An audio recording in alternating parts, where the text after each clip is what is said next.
मुझे बताते हुए बहुत खुशी होगी कि इस जर्नी के लिए मुझे बिफ़ोर 3 मंथ पहले ही मुझे ये सब सेट करना पड़ा।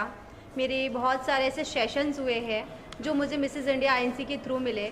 मुझे स्किन ट्रीटमेंट से लेकर dentist, hair, everything like ramp walk training, everything. तो ये एक स्टेप बाय स्टेप सारी जर्नी को पार करते हुए जब मिसेस इंडिया के मिसेस यूनिवर्स के प्लेटफॉर्म पे जब जाना पड़ा, तो वहाँ पे ये 7 डेज़ का एक फंक्शन था।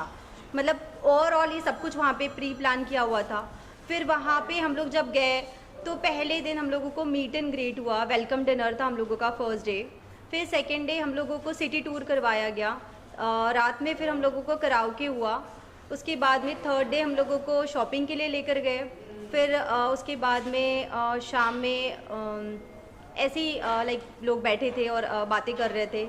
उसके बाद में 4 डे हम लोगों का जो हुआ वो हमारा डोमेस्टिक वायलेंस का एक फोरम था, जिसके ऊपर महिलाओं के ऊपर जो अत्याचार होते हैं उसको लेकर लोगों ने अलग अलग कंट्री से लोगों ने वहाँ पे अपने अपने थॉट्स रखे हुए थे कि कैसे लोगों के साथ में वो प्रॉब्लम्स होते हैं और कैसे उसे फाइट करना चाहिए, कैसे हमें आगे आना चाहिए।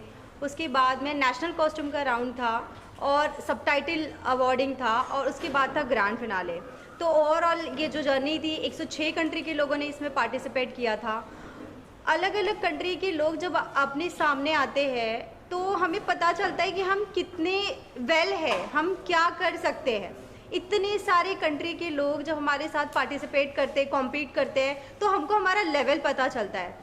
बिकॉज हर कंट्री अपने अपने इसमें बहुत बड़ा है और हर कोई अपने देश को रिप्रेजेंट कर रहा है, तो हर कोई अपने इसमें बेस्ट है।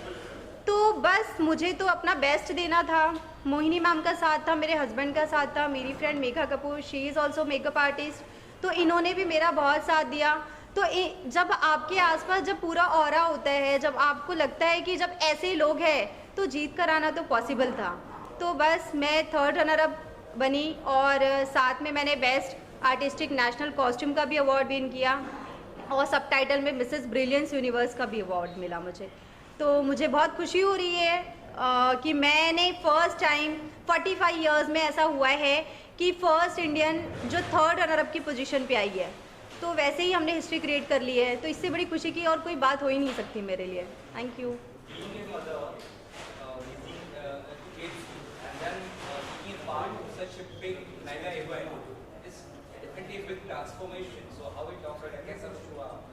यस यस, एक्चुअली मेरा एक बेटा है 7 ईयर का। तो एक्चुअली उसने ही मुझे इसके लिए बहुत ये किया है कि मम्मा वो मतलब ऐसे लोगों को बोलता था कि मेरी मम्मा तो प्रिंसेस है। तो एक दिन ऐसा ही हुआ कि बाजू की हमारी एक आंटी आई और वो मुझे देखने लगे, तो बोले कि आपका बेटा बोल रहा है कि मेरी मम्मा प्रिंसेस दिख रही है, आप चलो प्रिंसेस को देखने के लिए। तो वो आए, उन्होंने मुझे देखा, तो उन्होंने मेरे बेटे को कहा जब वो 2 साल का था कि हाँ वाकई आपकी मम्मा तो प्रिंसेस है। तो फिर उसे ऐसा लगा कि मम्मा प्रिंसेस तो क्राउन पहनती है, मतलब आजकल के बच्चे तो इतने स्मार्ट है कि उनको सब कुछ समझ में आता है। तो ये सेड कि मम्मा प्रिंसेस तो क्राउन पहनती है, तो आप क्राउन पहनो। तो मैंने कहा बेटा क्राउन ऐसे नहीं पहना जाता है, क्राउन के लिए ना प्रॉपर एक स्टेप होती है कि आपको एक पेजेंट करना होता है, उसमें आपको क्राउनिंग किया जाता है, तो आपको उसकी वैल्यू तब ज़्यादा अच्छे से समझ में आती है। तो उसने मुझे बहुत ये किया, पोक किया, मम्मा आप जाओ आप करो। तो एक 2 साल का बच्चा जब अपनी मम्मी को इन सब चीज़ों के लिए इंस्पायर करता है, तो ऑब्वियस है कि आपको एक लगता है कि एक स्टेप पे कि हाँ हमने ये करना चाहिए। तो बस उसने मुझे पोक किया, मेरे फैमिली वालों ने सपोर्ट किया। मेरी एक डॉटर भी है 3 साल की। तो ये मेरे बच्चों को देखते हुए मुझे ऐसा लगा कि मुझे करना चाहिए। आज मेरी बेटी 3 साल की है, बट वो मुझे बोलती है मेरी मम्मा आज मिसेस यूनिवर्स बन के आई है, मम्मा मुझे मिस यूनिवर्स बनना है। तो मुझे बहुत प्राउड फील होता है कि बच्चे अपनी माँ को देखकर जब सीखते हैं तो उनको कुछ लगता है कि हमें आगे कुछ करना चाहिए और हमें आगे बढ़ना चाहिए और अपनी मम्मा जैसे बनना चाहिए। तो मेरे बच्चों के साथ में ये जो भी जर्नी थी बहुत अच्छी थी। बच्चों को छोड़कर जाना इतना आसान नहीं होता है, लेकिन अगर घर में आपके सपोर्ट है तो डेफिनेटली आप ये सब चीज़ें कर सकते हो और ये चीज़ें बहुत इजी हो जाती है। और साथ में पति का साथ होना सबसे इम्पॉर्टेंट होता है। अगर आपका हस्बैंड आपका बैकबोन नहीं हो सकता तो आपके लिए शायद थोड़ा मुश्किल हो सकता है, बट पति का सपोर्ट और फैमिली का सपोर्ट, बच्चों का सपोर्ट, बहनों का सपोर्ट, इन सपोर्ट की वजह से ही शायद मैं ये खिताब जीत कर आ पाई हूँ। मोहिनी आपका बहुत स्वागत है। ये जानना चाहूँगा, you are the backbone, right? पूरा इवेंट ऑर्गेनाइज करना इतना बड़ा, वो भी इंडिया के बाहर, हाउ इज इट पॉसिबल? किस तरह से पॉसिबल, वो कितना मुश्किल है? सबसे पहले तो आप सभी का मैं स्वागत करती हूँ। थैंक यू, आप सभी समय निकाल के यहाँ पर आए। और बैकबोन, रीढ़ की हड्डी जो बोली जाती है उसके पीछे एक कारण होता है, वो एक सबसे बड़ा सपोर्ट होता है। कोई इवेंट बोलो या कोई डेलीगेट बोलो या कोई टीम मेंबर बोलो, तो वो मेरा रोल है। और जहाँ तक बात इंटरनेशनल जाकर काम करने की है, अगर आपने मेरा इंट्रोडक्शन सुना होगा तो मैंने मेरी मैनेजमेंट की पढ़ाई लंदन से ही की थी। तो इंटरनेशनल जाना मेरे लिए एक्सपोजर लेना ही है, मेरे लिए ज़्यादा बड़ा चैलेंज नहीं होता। चैलेंज होता है कि वो कंपटीशन को एज ए इंडियन फेस करना, क्योंकि जैसे कि जोया ने कहा 106 कंट्रीज़ ऐसे कंपटीशन में पार्ट लेती है। वहाँ पर हमें इंडिया का झंडा लहराना ही है, इंडिया को गर्व महसूस करवाना है। ऐसा एक भी गलती से कोई कदम नहीं उठाना जहाँ पर हमारी आंखें झुक जाए या फिर भारत का नाम वो हो जाए, खराब हो जाए। तो उसी जद्दोजहद में हम लगते हैं। शायद जो हमारे इंटेंशन रहते हैं, ठीक है, पर्सनल इंटेंशन तो रहते ही हैं कि हाँ हमें क्राउन जीतना है, हमें टाइटल लाना है, पर उससे बड़ा जो हमारा इंटेंशन है वो है भारत का नाम रोशन करने का। शायद ये जो इंटेंशन है, ये जो देशभक्ति की भावना है, ये हमसे सारे चैलेंजेस इजीली पार करवा देती है। तो हाँ, ऐसे हो जाता है। जो जी कितना चैलेंज था, किस तरह तैयारी की आपने, जर्नी के बारे में थोड़ा बताइए कि कैसे शुरुआत से एंड तक? जी हाँ, मैंने अभी बताया आप लोगों को कि ये बहुत चैलेंजिंग था, बिकॉज 106 कंट्री के लोग अगर पार्टिसिपेट कर रहे हैं तो ऑफकोर्स हर कोई जीतने के लिए आया हुआ है। हर कोई अपने देश के लिए मतलब ट्रॉफी लेके जाना है। हर किसी को क्राउन चाहिए, हर किसी को शैश चाहिए, तो हर कोई अपने आप में बेस्ट था। तो ये बहुत बड़ा चैलेंज था, बिकॉज हर देश का अपना नेशनल कॉस्ट्यूम था और हर कोई अपने आप में खूबसूरत दिख रहा था। बट वो तो जजेस के ऊपर होता है कि आपने कैसे उसे कैरी किया है, आप उसे कैसे, आप उसके साथ में उसके पीछे की स्टोरी क्या है। तो ये सब चीज़ें देखकर ही वो चीज़ें डिसाइड होती है। तो मैंने अभी जैसे ही आप लोगों को बताया है कि ये एक लाइक 7 डेज़ का एक फंक्शन होता है जिसमें सारा सब कुछ करवाया जाता है, नेशनल कॉस्ट्यूम एंड ऑल, सारे राउंड्स होते हैं, सबटाइटल अवॉर्डिंग, डोमेस्टिक फोरम। तो मैं आपको एक चीज़ और बताना चाहूँगी। डोमेस्टिक फोरम इट्स लाइक कि जैसे घरेलू हिंसा के ऊपर जैसे बात करते हैं, हर कोई इस पे बात करने के लिए कतराता है, लेकिन वहाँ पे ये जो हमको स्टेज मिला था डोमेस्टिक वायलेंस के लिए, तो ये बहुत बड़ा स्टेज था। बिकॉज मुझे ऐसा लगता है जो मैंने किया था, मेरा था सेल्फ डिफेंस। तो मुझे ऐसा लगता है कि आने वाली हर पीढ़ी ने अपने बच्चों को सेल्फ डिफेंस सिखाना चाहिए। तो मुझे ऐसा लगता है कि शायद मेरा ये जो ये था, एक मेरा जो टॉपिक था, ये सबसे अलग था। बिकॉज हर कोई अपने बारे में बता रहा है, अपने घर के बारे में बता रहा है, अपने पति के बारे में बता रहा है, अपने फादर के बारे में बता रहा है, कोई आस पड़ोस के लोगों के बारे में बता रहा है, बट ये कोई नहीं बताना चाहता कि इसका सोल्यूशन क्या है। तो मुझे ऐसा लगता है कि इसके लिए सबसे बड़ा जो सोल्यूशन है वो है सेल्फ डिफेंस का। तो मुझे ऐसा लगता है कि बच्चों को, आने वाली अपनी पीढ़ी को, हर माँ बाप ने अपने बच्चों का सेल्फ डिफेंस की एजुकेशन देना ही चाहिए, सेल्फ डिफेंस उन्हें सिखाना ही चाहिए। तो बस मेरा भी कुछ ये भी था। तो शायद जजेस को हो सकता है वो चीज़ें अच्छी लगी होगी।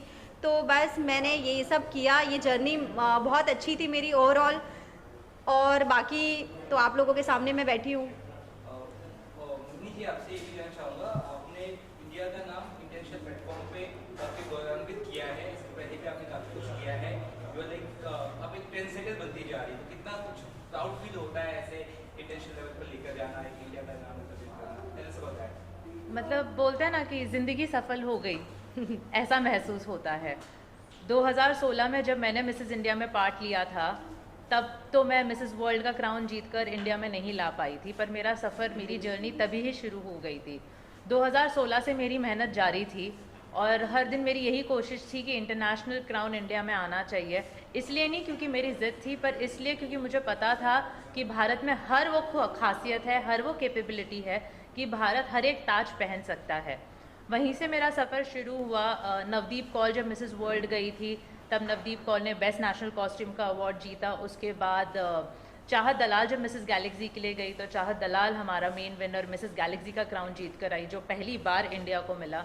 सरगम कौशल गई, सरगम कौशल ने भी मिसेस वर्ल्ड का क्राउन जीता।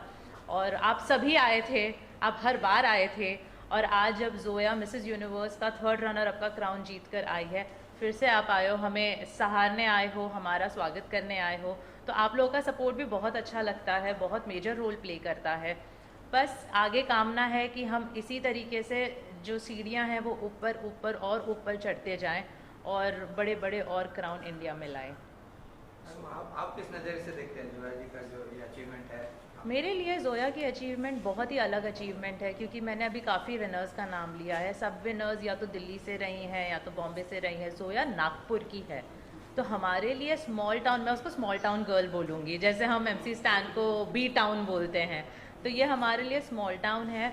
ये देखने जाए तो एक माइनॉरिटी कम्युनिटी से भी हैं। ये इनके फैमिली में या इनके कम्युनिटी में अलग तरीके के रेस्ट्रिक्शंस होते हैं। ऊपर से 2 बच्चे संभालना, घर बार संभालना, वो एक बिजनेस वुमन भी है एट द सेम टाइम। तो इतनी सारी रिस्पॉन्सिबिलिटीज़ के साथ इन्होंने जितना उम्दा परफॉर्मेंस वो स्टेज पे दिया है, मैं जोया से सीखती हूँ। मेरे लिए काफ़ी सारी चीज़ें होती हैं जो मैं इनसे सीखती हूँ। इनमें धैर्य बहुत है, इनमें पेशेंस बहुत है, बहुत ज़्यादा फेथ है फ्यूचर को लेके, बहुत पॉजिटिव हैं। तो ये इनकी अपनी क्वालिटीज़ हैं। ये मेरा नज़रिया है जोया के लिए। जी, जिस पायदान पे आप हैं, क्या उस पायदान से आप खुश हैं और नेक्स्ट आपकी क्या तैयारी है? जी हाँ, मैं बहुत खुश हूँ बिकॉज मिसेस यूनिवर्स में एक क्राइटेरिया होता है कि वो 5 विनर्स होते हैं। तो चाहे आप विनर हो, चाहे आप 3rd रनर हो, वो सब कुछ सेम है। और मुझे ऐसा लगता है कि मैं अकेली इंडियन हूँ जिसने 4 टाइटल इंडिया के लिए लेकर आई हूँ। तो मेरे लिए इससे बड़ी सक्सेस की कोई बात ही नहीं हो सकती। और रही बात मेरे फ्यूचर की, तो मेरा फ्यूचर ऐसा है कि मेरा एक कारा फाउंडेशन है। मैं एक फाउंडेशन की ओनर हूँ। मैं मेरा फाउंडेशन चलाती हूँ जिसमें मैं मालनरिश किड्स, अंडर प्रिविलेज किड्स और उसके बाद में विडोज़ के लिए मैं वर्क करती हूँ। साथ ही मैं ओल्ड एज पीपल के लिए वर्क करती हूँ। तो मुझे ऐसा लगता है कि यही काम है जो मैं आगे करना चाहती हूँ। मेरा बहुत जल्दी मेरा प्रोडक्शन हाउस लॉन्च होने वाला है जिसमें मैं एल्बम सॉन्ग्स वगैरह बनाना चाहती हूँ। मैं ऑलरेडी मेरा एक मीडिया है, मेरा INBCN न्यूज़ चैनल है जिसकी मैं डायरेक्टर हूँ। और हम लोगों का खुद का नागपुर मेट्रो समाचार न्यूज़पेपर चलता है। बस यही मेरे मोटोज़ हैं। आप इंटरनेशनल पे परफॉर्म कर रहे हैं, आज बड़ी खुशी की बात है, ऑस्कर जो है इंडिया में आ रहा है, तो इसके लिए कोई फिल्म बनाएंगे, ऐसा कुछ करेंगे जो एक और अवार्ड आएगा? ज़रूर, मतलब आपने बोला है तो मैं ज़रूर इसके बारे में सोचूंगी। मुझे लगता है कि छोटे टाउन में से ही बड़ी बड़ी कामयाबी निकलती है। बस उसे देखने की, तराशने की ज़रूरत है। मैम, आप कितना प्राउड फील करती है जोया जी जो 3rd रनर हुए, क्या कहना चाहेंगे? What's your take on it? सबसे पहले तो आप सभी को मेरा नमस्कार। मैं मेघा कपूर रमेसर, हौदे से एक इंटरनेशनल सेलिब्रिटी मेकअप आर्टिस्ट हूँ। आज तक बहुत सारी सेलिब्रिटियों को मेकअप दिया है लाइफ में। करीबन 25 से 30 सेलिब्रिटियाँ, महिमा चौधरी, काफ़ी ऐसी बड़ी बिग सेलिब्रिटीज़ को मेकअप दिया, करिश्मा तन्ना, बहुत सारी हैं। पर जो प्राउड की बात बोले तो जब इंडिया के लिए आता है ना, जब इंडिया के लिए जाना है हमको कुछ करने के लिए, तो मुझे ऐसे लगा कि जब मैंने इनको काम दिया, हमने सोचा था कि होगा कुछ, जो भी होगा अच्छा होगा, क्योंकि हर कोई जीतने ही आया था वहाँ पे, हर किसी को ताज चाहिए था। जब हम इनको काम दे रहे थे तो मुझे ऐसे लग रहा था सारी फॉरेन कंट्रीज़ की एक से एक बहुत खूबसूरत सी वहाँ पे आई थी। और हमारा जो इंडिया का जब मैं स्किन देख रही थी ना, तो मैंने बोला नहीं, एक कलर मैं चेंज नहीं कर सकती। फॉरेन कंट्री के कलर को देख के अगर मैं मेरे इंडिया के कलर को चेंज कर दूंगी तो कहीं ना कहीं मैं नुकसान में चली जाऊंगी। मैंने बोला नहीं मेघा, आप इस 27 साल का जो अनुभव है आज आपको वो यहाँ पे चलाना है। तो हमने इंडिया की स्किन को बिल्कुल भी कुछ भी गोरा नहीं दिखाया। गोरा नहीं दिखाया। जो डस्ट की स्किन है, जो नेचुरल कलर है, उनको एज इट इज रखा। तो जब वो 25 में शायद खड़ी थी, अलग ही दिख रही थी जोया। 25 जब टॉप वहाँ पे आ गए, उनमें से सिर्फ ये, आप जूम करके देखिएगा, उसमें सिर्फ ये अकेली एक बहुत खूबसूरत सी, एकदम ऐसा लग रहा है कि भारत माता खड़ी है। टॉप 5 में भी, जब टॉप 5 का भी नाम लिया तब जोया अलग ही दिख रही थी। उसका स्किन कलर, क्योंकि सब बहुत ऐसे गोरी गोरी दिख रही थी, जोया अलग सी ही दिख रही थी। हमें बहुत खुशी हुई इनको काम देने में। और जब हिंदुस्तान का झंडा हमने लहराया हम तीनों ने, तो सब शब्द नहीं है मेरे पास। तो जो लोग आपको देख रहे हैं अभी, मिसेस हो या मिस हो, क्या कुछ मैसेज रहेगा उनके लिए, कुछ मैम के साथ करना चाहते जोया के लिए? आप बोलना चाहिए? नहीं, आप लोगों को बोलना है। मैं यही कहूँगी, मैं भी बोलूँगी कि मैं हमेशा यही मैसेज देती हूँ कि मैं भी एक बहुत ही नॉर्मल मिडिल क्लास लड़की थी और जोया भी एक बहुत ही नॉर्मल मिडिल क्लास लड़की थी। जैसे आपके घर पे है, जैसे आप हो, जैसे आपकी पड़ोसी है, हम वैसी ही हैं, पर बस हमने हिम्मत नहीं हारी, हमने अपने सपनों पर पूरा भरोसा रखा और हर एक दिन अपने सपनों की तरफ एक छोटा कदम ही सही लिया, और इस वजह से हम यहाँ तक पहुँचे हैं। बस यही कहूँगी कि अपने सपनों पर पूरा भरोसा रखना चाहिए, खुद पे पूरा भरोसा रखना है, और आप वहाँ पहुँच सकते हो जहाँ आप पहुँचना चाहते हो।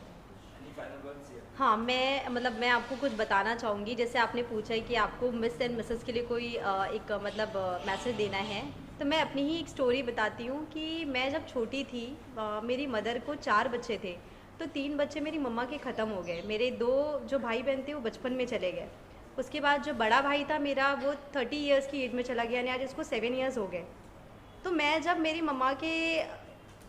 मेरी मम्मा जब प्रेग्नेंट हुई, तो मेरी मम्मा ने सोचा कि मेरे पापा थोड़े से अल्कोहलिक थे, तो मेरे पापा को ऐसा लगा, मम्मा को ऐसा लगा कि शायद मेरे पापा हमारी परवरिश नहीं कर पाएंगे।